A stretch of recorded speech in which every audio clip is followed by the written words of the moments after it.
आम के बगीचे में जाती है जहां उसका पति जमीन पर पड़े आम उठा रहा होता है। अरे आ गई आरती तुम। मैं तुम्हारा इंतजार कर रहा था। आज लेट कैसे हो गई? आप तो जानते हैं माँ जी की तबीयत ठीक नहीं रहती, ऊपर से जेठानी जी हर छोटी बड़ी बात पर लड़ती हैं। उन्हीं की वजह से लेट हो गई। खुद तो सारा दिन एसी वाले रूम में बैठकर आराम करती है और मुझसे नौकरों की तरह 4 मंजिल का काम करवाती है। अब मुझसे बर्दाश्त नहीं होता। घर में बंटवारा हो जाए तो ही अच्छा है। आरती की बातें सुन मोहन उदास हो जाता है। कुछ देर बाद जब आरती घर जाती है तो उसकी जेठानी उससे लड़ना शुरू कर देती है। आ गई महारानी अपने पति को खाना देकर। घर में सिर्फ पति की ही परवाह है, हमारी नहीं। तुमने 4 मंजिल की सफाई तो कर दी, सिवाय मेरे कमरे के। बहू तू हर वक्त छोटी बहू पर क्यों नाराज होती है? माना कि वो गरीब घर से है पर नौकरानी तो नहीं, ये घर उसका भी है। बेचारी ऐसी हालत में भी पूरे दिन काम करती है। अगर तू अपने कमरे की सफाई खुद कर लेगी तो क्या हो जाएगा? माँ जी विक्रांत यहाँ नहीं रहते इसलिए आप इसके साथ रहती है। बहुत अच्छे से जानती हूँ मैं आपको। और तुम खड़ी खड़ी मेरा मुंह क्या देख रही हो? मेरे कमरे में आओ और सफाई करो। भूलो मत मैं तुमसे बड़ी हूँ। अंजलि अपनी सास की एक नहीं सुनती और जबरदस्ती आरती को सीढ़ियां चढ़ाकर ऊपर ले जाती है और अपने कमरे की सफाई करवाती है। इसी तरह कुछ दिन बीत जाते हैं और एक सुबह जब मोहन आम के बाग को जा रहा होता है तो आरती एक हाथ में मैंगो शेक का गिलास और दूसरे में ग्लूकॉन डी की बोतल लेकर उसे रोक कर कहती है, मोहन जी मैंने आपके लिए मैंगो शेक बनाया है, वो पी के जाना। बाहर बहुत गर्मी है। आप ये ग्लूकॉन डी लेकर भी जाना। वहाँ काम करते हुए पीते रहना, पानी की कमी नहीं होगी। अरे वाह, पति की इतनी परवाह की। सुबह सुबह मैंगो शेक दिया जा रहा है और रास्ते के लिए ग्लूकॉन डी। पर मेरी जरा भी परवाह नहीं। मैंने कहा था ना मेरे लिए राजमा चावल बनाना, पर तुमने क्या बना कर रखा? कढ़ी चावल। दीदी राजमा चावल के लिए आपको एक दिन पहले ही बताना चाहिए था। सुबह सुबह राजमा चावल कैसे बनाती? ठीक है, वैसे ही जैसे अपने पति के लिए मैंगो शेक और कढ़ी चावल बनाया। बस भाभी बहुत हो गया। अगर आपको राजमा चावल खाने हैं तो आप अपने लिए खुद बनाइए। मेरी बीवी आपकी नौकरानी नहीं है। मोहन बेटा शांत हो जा। माँ अब मैं और शांत नहीं रहूंगा। अब तो घर में बंटवारा होगा ताकि भाभी हमें चैन से जीने दे। उस दिन अंजलि खाने के पीछे इतना कलेश करती है कि न चाहते हुए भी आशा को बंटवारा करना पड़ता है। बड़ी बहू मैंने तुझे आम का बाग भी दिखा दिया। अब तुम दोनों फैसला करके बताओ किसे क्या चाहिए। बताना क्या है माँ जी? 4 मंजिल का घर मैं रखूंगी, आप इन गरीबों को आम का बाग दे दीजिए। मैं आम के बाग में नहीं रह सकती। ये आप मेरी प्यारी देवरानी और देवर को दे दो। वैसे भी देवर जी ज्यादा समय यहीं रहते हैं। कोई बात नहीं माँ, वैसे भी सारा दिन यहीं रहता हूँ। मैं और आरती अपना गुजारा कर लेंगे। हाँ माँ जी, मुझे इस आम के बाग में रहने में कोई दिक्कत नहीं है। आप दे दीजिए जेठानी जी को वो 4 मंजिल का ससुराल। इस तरह बंटवारा हो जाता है। बंटवारे के बाद मोहन सारा सामान लेकर आरती को लेकर आम के बाग में जाता है जहां दोनों पति पत्नी मिलकर अपने छोटे से घर की सफाई करते हैं और देखते हैं कि घर की खिड़की से एक आम की शाखा घर में आ रही है। अरे ये शाखा भी अंदर आ रही है, चींटियां भी हैं। इसको बाद में देखता हूं। आरती तुम गर्भवती हो, तुम इस कुर्सी पर बैठकर थोड़ा आराम कर लो। मैं इधर से सारे आम हटा दूंगा और इधर सोने की जगह बना दूंगा। हाँ मोहन जी हमारा घर तो इतना छोटा है, रसोई किधर बनाएं? आरती जब तक कुछ दूसरा जुगाड़ नहीं हो जाता हमें घर के बाहर ही रसोई करनी होगी। इस तरह दोनों पति पत्नी मिलकर अपना घर साफ कर लेते हैं और आम की पेटी एक तरफ कर लेते हैं। ऐसे कुछ दिन बीत जाते हैं और एक दिन मोहन बाग में जाकर आम तोड़ने लगता है और आरती घर के बाहर बैठकर खाना बनाती है। कितनी गर्मी लग रही है। शाम हो गई फिर भी धूप नहीं गई। मुझे तो माँ जी की भी चिंता हो रही है। माँ की फिक्र तो मुझे भी हो रही है। बस मेरा काम खत्म हुआ, अब घर में बैठकर आम की पेटियां बनाऊंगा ताकि कल उन्हें बेचने के लिए जा सकूं। और उन चींटियों का भी जुगाड़ कर दिया है मैंने। अब इस तरह दोनों गरीब पति पत्नी अपने घर में बैठकर आम की पेटियां तैयार करते हैं और खाना खाकर सो जाते हैं। पर गर्मी बहुत थी तो वो फर्श पर पानी डालते हैं और दरवाजे पर गीली साड़ी लगाकर आराम से सोते हैं। पर अगले दिन आरती को उठने में देर हो जाती है तो अगले दिन उसे धूप में खाना बनाना पड़ता है और उसे उल्टियां होने लगती हैं। वो जल्दी उठकर उल्टी करने जाती है।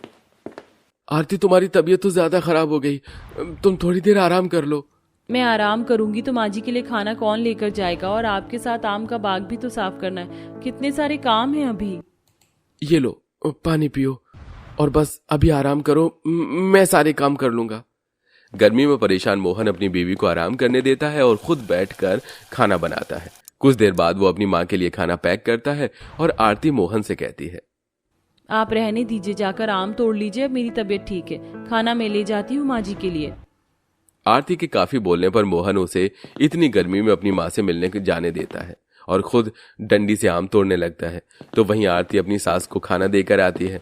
समय बीतता है और जहां आरती अपने पति के साथ आम के बाग में गर्मी और धूप से परेशान अपने दिन काट रही होती है, तो वहीं आलसी और कामचोर अंजलि अपनी सास को हर वक्त ताने देती है।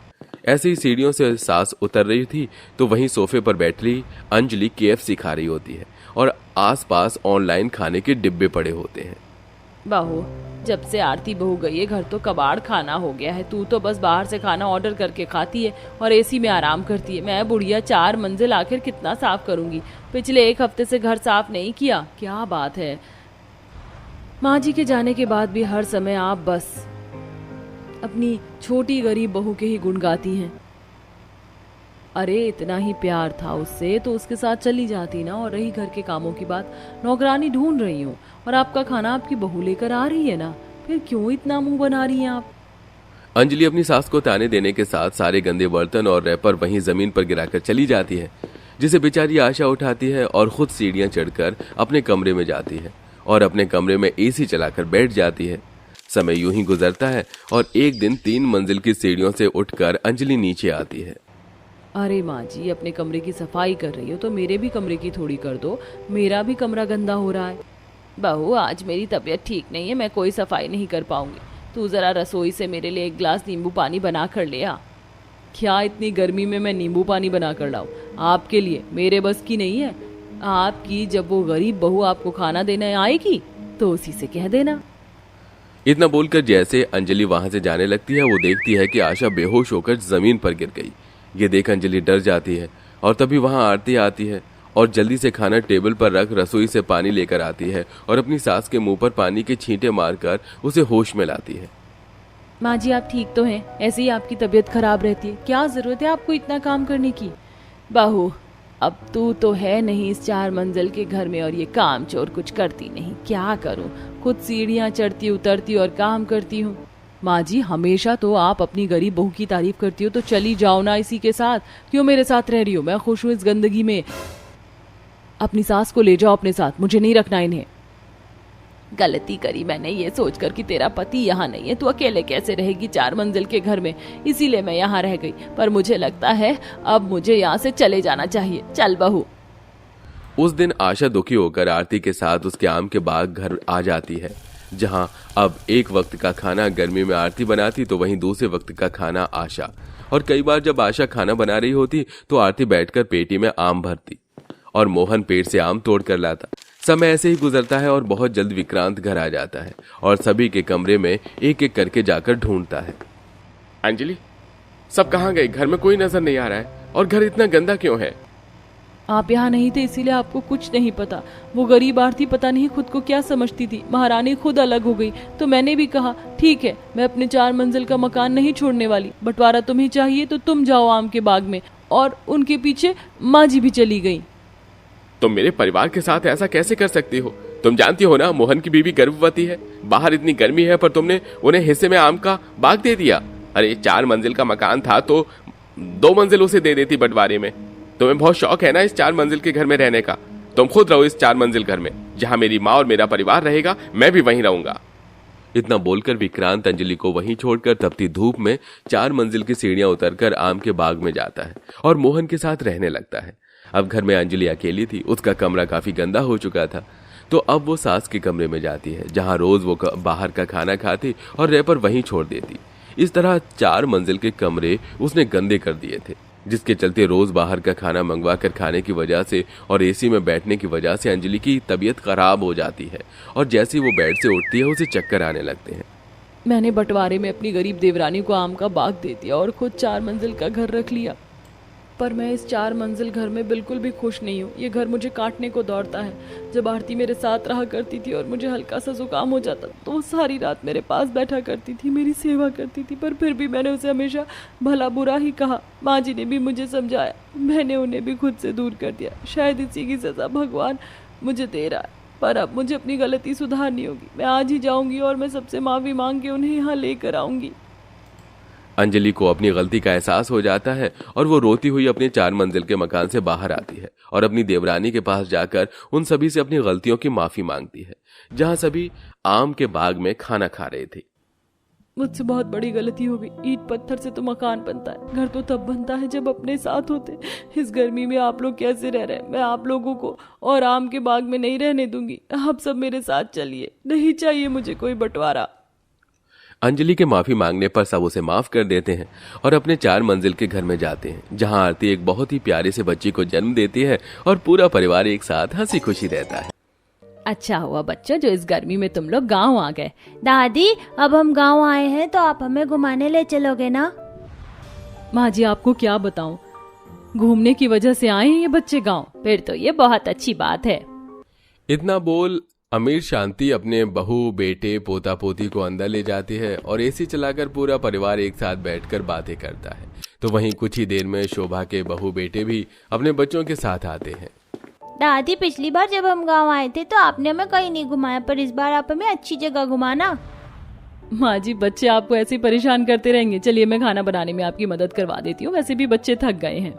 इतना बोलकर शीतल और शोभा खाना बनाने के लिए चली जाती हैं और अगली सुबह बच्चे जल्दी से नहाकर तैयार हो जाते हैं और शीतल भी अपनी सास के साथ थोड़े से पराठे और एक बोतल में पानी और लस्सी पैक कर देती है, जिसे लेकर बच्चे घर के बाहर जाते हैं और देखते हैं कि उनके सामने वाला पड़ोसी पूरा परिवार बीच वाले कपड़े पहनकर, आंखों पर चश्मा लगाकर, हाथों में छाता और खाने का सामान लिए गाड़ी के पास खड़े हैं।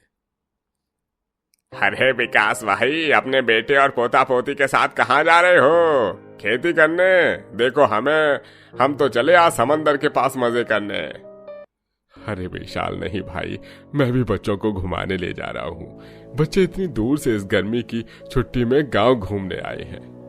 अजी, आप भी ना किससे बात करने में लग गए। वो गरीब क्या ही कहीं गर्मी की छुट्टी में बच्चों को घुमाने ले जा पाएगा। विशाल अपने पूरे परिवार के साथ गाड़ी में बैठ जाता है और कुछ ही देर में वो लोग समंदर के पास पहुंचते हैं, जहां वो रेत पर चटाई बिछाते हैं और बड़ा सा छाता खोल देते हैं। पूरा परिवार उस छाते के नीचे बैठता है और निशा सबके लिए खाना लगाती है। बच्चों, बहुत खेल लिया पानी से, अब यहाँ आकर थोड़ा छांव में बैठ जाओ, फ्रूट चाट और लस्सी पी लो, गर्मी बहुत है।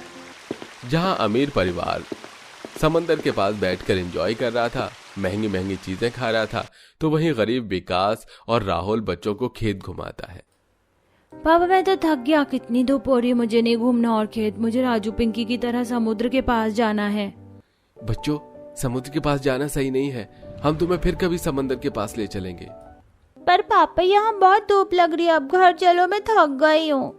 बच्चे धूप और गर्मी से इतना परेशान हो जाते हैं कि घर जाने की जिद करते हैं, जिसके बाद ना चाहते हुए भी राहुल और विकास बच्चों के साथ घर आते हैं।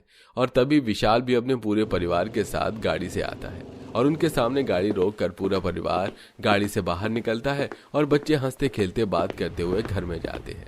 आज समुद्र के पास कितना मजा आया ना, हम फिर से कल समुद्र के पास जाएंगे और कल तो मैं अपने लिए स्विमिंग ट्यूब भी लेकर जाऊंगी। वो लोग समुद्र के किनारे से होकर आए हैं, कितने खुश लग रहे हैं, कितना मजा किया होगा उन्होंने। इतना बोलकर गोलू और विधि नाराज होकर घर में चले जाते हैं। वहीं राजू और रिंकी भी हंसी खुशी अपने घर जाते हैं और ये सब देख शांति और विशाल गरीब विकास और राहुल से कहते हैं, अरे भाई, ये क्या तुमने मासूम बच्चों का दिल तोड़ दिया भाई। घुमाने ही ले गए थे तो कहीं दूर ले जाते। अरे कैसी बातें कर रहे हैं, उनके पास हमारी तरह गाड़ी पैसा नहीं जो इस गर्मी में कहीं दूर जा सके। इंसल्ट करके अमीर परिवार अंदर चला जाता है, पर विकास और राहुल को ये बात बुरी लगती है और वो सारी बात अपनी बीवियों को बताते हैं। आपने कुछ कहा क्यों नहीं, वो अमीर है तो क्या कुछ भी कहेंगे। सारी गलती आपकी है जी, क्या जरूरत थी इतनी धूप में बच्चों को खेत ले जाने की। आम के बगीचे में ले जाते, खेत के पास एक छोटा सा आम का बगीचा है, वहाँ बच्चे थोड़ी देर बैठ जाते तो उन्हें अच्छा लगता। हाँ पापा जी, मेरे बच्चों को तो वैसे भी बगीचा बहुत पसंद है, कल मैं उनके लिए लस्सी और आलू के पराठे बना दूंगी, उन्हें बहुत पसंद है। मैं तो कहता हूँ माँ, आप और शीतल भी चलना, ज्यादा मजा आएगा। एक बार फिर वो लोग बाहर जाने का प्लान करते हैं और इस बार पूरा परिवार सुबह जल्दी उठकर खाने में आलू का पराठा, अचार और लस्सी रखते हैं और पिकनिक मनाने के लिए घर से निकलते हैं। तभी अमीर परिवार की नजर उन पर पड़ती है और एक बार फिर वो उनकी गरीबी का मजाक उड़ाते हैं। अरे गरीबों का काफिला फिर से कहाँ चला, आज तो पूरा परिवार चल रहा है, कहीं दूर जाने का इरादा है क्या? और इस पोटली में क्या है? हम दूर जाए या पास, तुमसे मतलब, तुम समुद्र के पास जा रही हो अपना पिकनिक मनाने, आराम से जाते क्यों नहीं? चलिए माँ जी, दूसरों की बात पर ज्यादा ध्यान देंगे तो हम अपना ही नुकसान करेंगे। इस गरीब मजदूर की बीवी को तो देख जरा कितनी अकड़ है। चलो बहू, गाड़ी में बैठते हैं। एक बार फिर दोनों परिवार पिकनिक मनाने के लिए एक आम के बगीचे तो दूसरा परिवार समंदर के पास जाता है, जहाँ बच्चे कभी समंदर के अंदर जाते तो कभी समंदर की लहरों से खेलते और कई बार तो वो समुद्र के किनारे बैठकर रेत का घर बनाते हैं। माँ देखो, मैंने रिंकी से अच्छा घर बनाया है। भले ही तूने मेरे से अच्छा घर बनाया, पर तू मेरे जितना अच्छा तैर नहीं पाएगा। पापा, आप मेरी स्विमिंग ट्यूब निकालो, अब बताती हूँ मैं इस राजू के बच्चे को। स्विमिंग ट्यूब पहनकर रिंकी पानी के अंदर चली जाती है और इस तरह दोनों बच्चे काफी मजे करते हैं। पर धूप ज्यादा होने की वजह से कुछ ही देर में उन्हें गर्मी लगने लगती है और प्यास से तड़पने लगते हैं। माँ बहुत प्यास लग रही है, पानी दो। बेटा पानी तो खत्म हो गया, तुम गन्ने का जूस पी लो। मुझे नहीं पीना, प्यास लग रही है, पानी चाहिए या फिर घर चलो, मैं थक गई हूँ। हाँ बच्चों, घर चलो, धूप बढ़ती जा रही है। घर जाकर पहले नहाएंगे, फिर कुछ अच्छा खाएंगे। इतना बोलकर पूरा परिवार घर जाने के लिए तैयार हो जाता है। तो वहीं गरीब परिवार छोटे से आम के बगीचे में बैठकर एंजॉय कर रहा होता है, पर बच्चों को छोटे से आम का बगीचा भी पसंद नहीं आता। ये लो बच्चों, कच्चे आम की कैरी खा लो। हमें नहीं खाना, इसे बागीचा कहते हो। यहाँ सिर्फ 4 आम के पेड़ हैं और उस पर भी आम नहीं, यहाँ भी धूप लग रही है। माँ, ये बच्चे इसी तरह नाटक करते रहेंगे, घर चलते हैं, कल से हम इन्हें कहीं नहीं लेकर जाएंगे। नाराज राहुल भी आज अपने बच्चों को लेकर घर आ जाता है और पूरी रात विकास गहरी सोच में डूबता है और तभी उसे अपने दोस्त के आम के बगीचे का ख्याल आता है। बच्चों, सुबह 5 बजे उठ जाना और तैयार भी हो जाना। कल मैं तुम्हें उगता हुआ सूरज से लेकर डूबता हुआ सूरज दिखाऊंगा और इतना बड़ा आम का बगीचा दिखाऊंगा कि तुम्हें मजा ही आ जाएगा। पर वो बहुत दूर है, तो तुम्हें चलकर जाना पड़ेगा। हमें मंजूर है। जहां विकास अपने पूरे परिवार को कहीं दूर आम के बगीचे में ले जाना चाह रहा था, तो वहीं घर आकर राजू और रिंकी अपने घर वालों से कहते हैं, माँ देखो ना, समुद्र के पानी से तो मैं काली हो गई हूँ, मुझे नहीं जाना अब समुद्र के पानी में। हाँ माँ, बहुत गर्मी भी लगती है और धूप भी है, प्यास के मारे गला भी सूख जाता है। अब हम कहीं और चलते हैं पिकनिक मनाने। क्या खराबी है, वहाँ लोग भी समंदर में वहाँ के पास बैठते हैं और एंजॉय करते हैं। पता है कितना पसंद करते हैं ये सब। हम कल भी वहीं जाएंगे, सुन लो मेरी बात कान खोलकर। बच्चों के मना करने पर भी सूरज नहीं मानता और अगली सुबह 5 बजे विकास अपने पूरे परिवार के साथ हाथों में पूरी सब्जी, लस्सी, रायता लेकर पैदल पैदल खेत आम के बगीचे जाने लगता है। सुबह 5 बजे, कितना अच्छा मौसम है, कितनी ठंडी ठंडी हवा चल रही है। पापा, आप क्या हमें सुख अंकल के आम के बगीचे ले जा रहे हैं? हाँ बेटा, अब वो आम का बगीचा हमारा ही है। कुछ ही देर में पूरा परिवार आम के बगीचे में पहुंच जाता है। आम का बगीचा काफी बड़ा था। वहां कुछ पेड़ों में पके आम थे तो कुछ पेड़ों में कच्चे आम। आम के बगीचे में पहुंचते ही बच्चों की नजर एक सुंदर से मोर पर पड़ती है। माँ, दादी, वो देखो मोर। हाँ, यहाँ तो बहुत सारे आम है, मैं इन्हें तोड़ लूं? जहां दोनों बच्चे बगीचे में आकर काफी खुश थे, तो वहीं पूरा परिवार एक चादर जमीन पर बिछाकर बैठ जाता है। अब बच्चे पत्थर मारकर आम तोड़ते हैं और उसे खाते हैं। तो वहीं आज भी अमीर परिवार समंदर के किनारे जाता है, जहां बच्चों को जरा भी मजा नहीं आता। चलो बच्चों, समुद्र में नहाते हैं। हमें नहीं नहाना, बहुत धूप लग रही है, पानी भी गर्म है। अरे एक बार तो जाओ बच्चों। बच्चों के मना करने पर भी सूरज दोनों बच्चों को पानी में ले जाता है, जहां रिंकी डूबने लगती है। ये देख निशा डर जाती है और भागती हुई अपने बच्ची को समंदर से बाहर निकाल कर लाती है और सभी घर वालों पर नाराज होती है।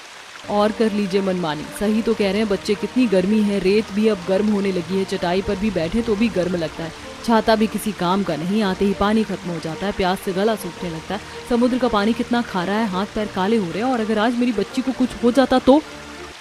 निशा के सवालों का किसी के पास जवाब नहीं होता और वो लोग उदास घर आते हैं, जहां उनकी नजर एक बार फिर गरीब परिवार पर पड़ती है और आज गरीब परिवार काफी खुश था।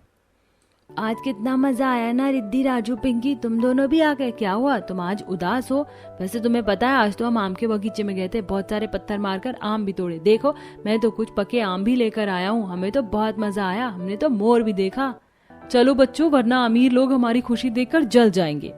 पापा, हमें भी अब आम के बगीचे में जाना है, हमें भी मोर देखना है। गोलू, रिद्धि, हमें भी कल अपने साथ ले चलोगे? हाँ बच्चों, तुम भी कल हमारे साथ चलना। विकास बच्चों की बात को मना नहीं कर पाता और अपने बच्चों की जिद पर अमीर परिवार को भी गरीब परिवार के साथ सुबह 5 बजे उठकर जाना पड़ता है। अब वे लोग जैसे ही आम के बगीचे में पहुंचते हैं, दोनों फैमिली एक साथ उगता हुआ सूरज देखते हैं।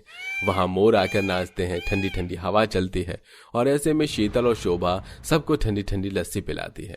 तो वहीं बच्चे पेड़ से पत्थर मारकर आम तोड़ते हैं और ये सारा नज़ारा अमीर परिवार को काफी अच्छा लगता है और उन्हें अपनी गलती का एहसास होता है। माफ करना, हमने तुम्हें इतना भला बुरा कहा, फिर भी तुम हमारे बच्चों के कहने पर हमें यहाँ लेकर आई और इतना अच्छा नजारा दिखाया जो हम समुद्र के पास बैठकर भी नहीं देख सके। सच में प्राकृतिक नेचर ऐसा है जो मौसम के अनुसार ही देखा जाए तो अच्छा लगता है। गर्मियों में एसी, ठंडी हवा, आम का बगीचा, सब कितना अच्छा है। इस तरह उस दिन दोनों परिवार के बीच की दूरियां खत्म हो जाती हैं और वो लोग एक साथ ढलता हुआ सूरज देखते हैं और शाम को अपने घर आते हैं। और इसी तरह जब भी मौका मिलता